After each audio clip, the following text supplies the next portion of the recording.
Hello everybody, welcome to the MCN for Wednesday. No, you can't have any Pringles. Why do people keep asking me that? Make sure to hit the like button and subscribe with post notifications on all, as we're coming close to 70,000 subscribers. That all came about like all of a sudden, didn't it?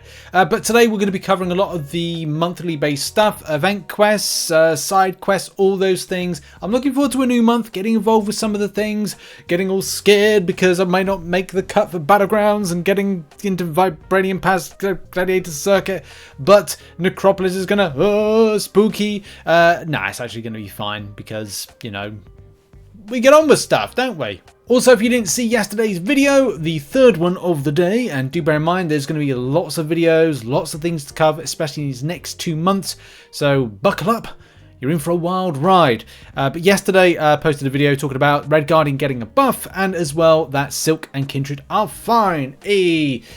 More deep dive in that is in yesterday's video. But now let's get into the proper news, the proper stories, the interesting stuff, and community feeling, sentiment, and answers from Kabam. All in that order. So this is interesting. First of all, Nick Fury decoy isn't purifying properly after the update. So as Victor pointed out, just doing some friendlies and noticed that Archangel was skipping the last phase. I'm not sure if this is due to ability accuracy reduction or what, but this is obviously new as it didn't work for an alliance mate who hasn't updated yet. So we're just going to go over a little streamable example right here, which you can see that Nick Fury is in his non-life mode thing.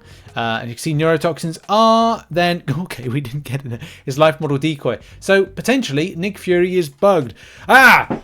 Take that, people who filled in more science. Oh, sorry. That just made me laugh because I was just thinking like, I was about to go a bit kind of mad and go, take that, people who filled him against me and I have to go and face him. Aha! I'll use Archangel against him. Maybe I won't. And all those people that use him in order to go, hey, I've got him. Oh, you got him, have you? Well, I don't. Anyway, to the point. Get serious. Okay, we will. So what is going on with this? This is actually a bug. It's confirmed as being a bug. So I just skipped to when Kabam Jack says that the team is looking into this issue and have confirmed it is indeed a bug. We'll get it fixed. Not sure of the timeline on this one. We'll update when we know more. Thanks for bringing it to our attention. Now, could this be a interesting one for you to face off against? Yes. You can deal with him that way. Yes, I don't know if there's going to be any other champions that are going to work in a similar vein. Maybe would heal block work? Is this ability actually reduction element? Experimentation needs to be done, so put in the comment section, have you tried this? What have you tried with? What worked effectively? And haha, take that, people in Battlegrounds who fielded as a defender. Haha! Sticking with the story of Battlegrounds, saw this interesting thread which then kind of evolved into a big revelation, and we're going to see what that is in a moment. So this particular player, Apex Preds, is putting a large trophy champion piece in game mode that is rife with hackers and whales is ridiculous. To get this piece you need luck to avoid members of modders or whales. With 10 plus 7 stars it becomes increasingly annoying, especially as now there's a good chance people will miss out on the piece and have to spend units for missing pieces later in the game, and it goes on. Look, difference of opinions on stuff, and it is, I'd say this could have been phrased better. Like, I personally find Battlegrounds at the moment stressful, and I didn't think that this game mode would kind of give me that level of stress within game, and it does feel like that.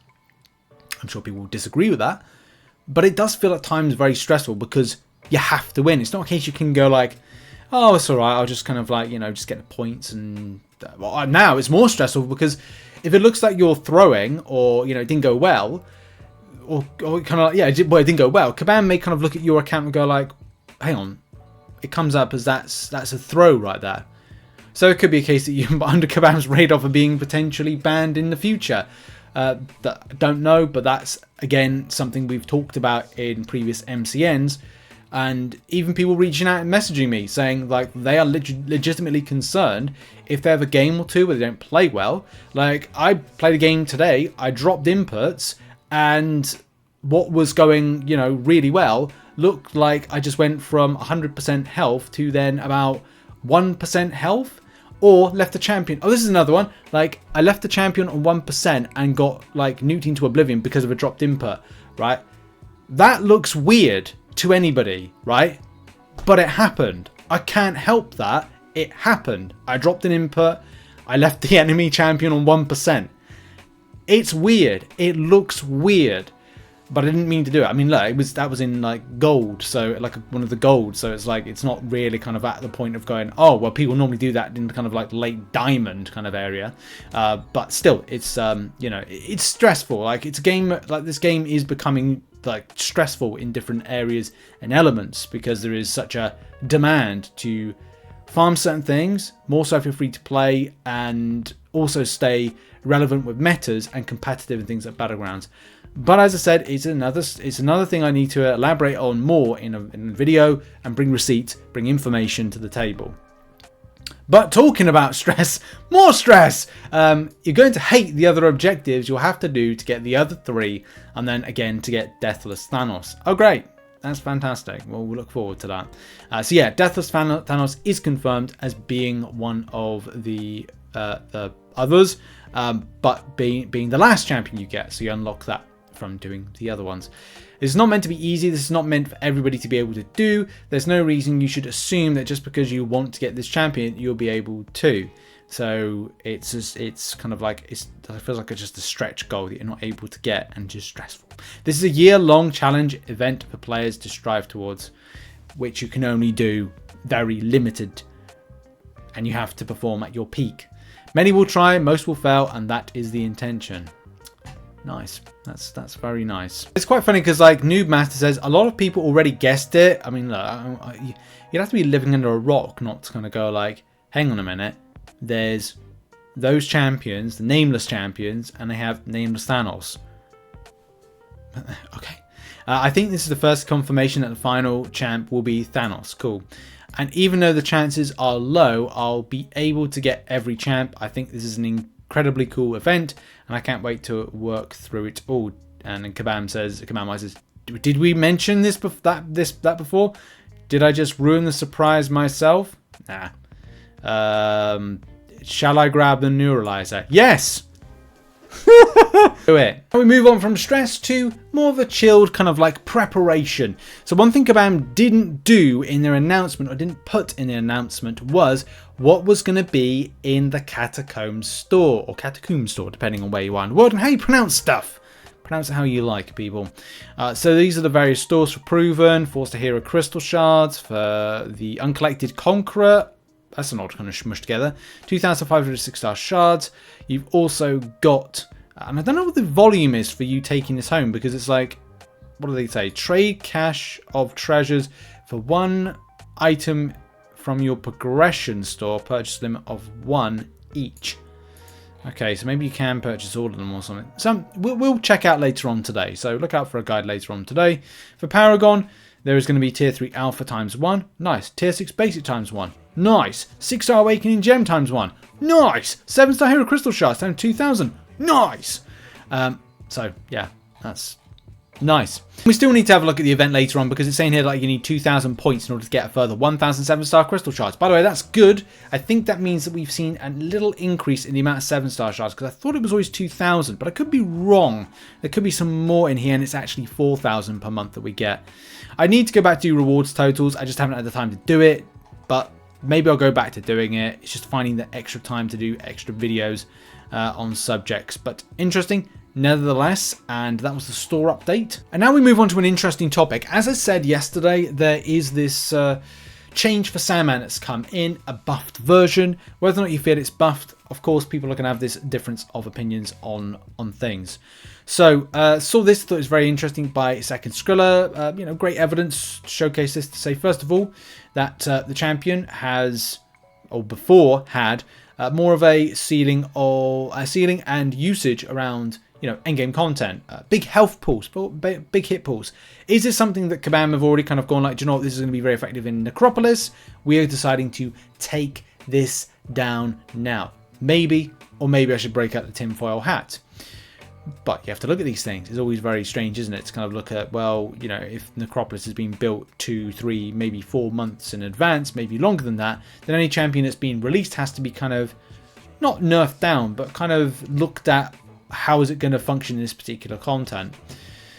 You've also got the likes of, like, here's the thing, you know, newsflash, people might have been able to kind of utilize Baron Zemo at the start of the year to test in Necropolis because it was available to test at the time, maybe even 5 months ago, or when the champion had that kind of big kind of talk point about nerf.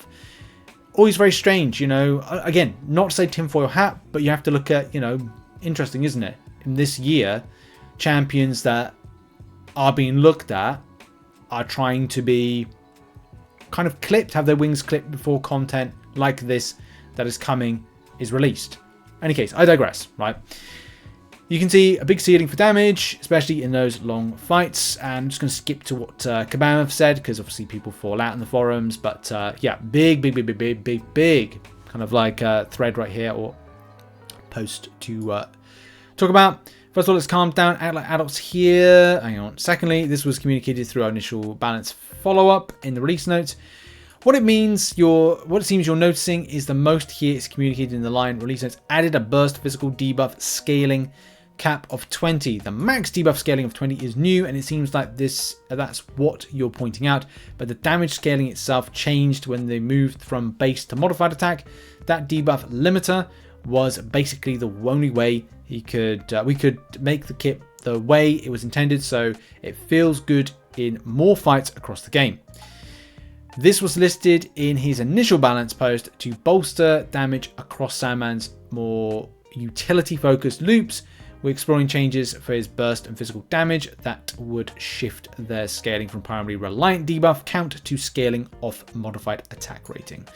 So yeah, like that's where people are seeing the numbers changes. But of course, it's like, it's a big change of numbers, isn't it? But I think we'll leave you with that thought. We've got to end the show on arena predictions, which Kabam have got out right on a Tuesday. Yay, I can make this. And your arenas in question are Crossbones and Nebula. So predictions wise, I'm going with 50 mil for Crossbones as a 6-star. It comes close to the Hyperion arena recently and the way that the champion went for that. To be honest, I think it's going to go a little bit lower than that. I would probably say about 40 mil, but 50 mil, let's be safe with that. Nebula, 6-star, I'll go with 25 mil. And the 5-star version, I'll go with 10 mil. There we go. That has been the show for today. Thank you very much to anybody that supports this channel. And as well, look out for more content coming later on. Some of that content you can actually find on screen right now. Go and check out some of that content.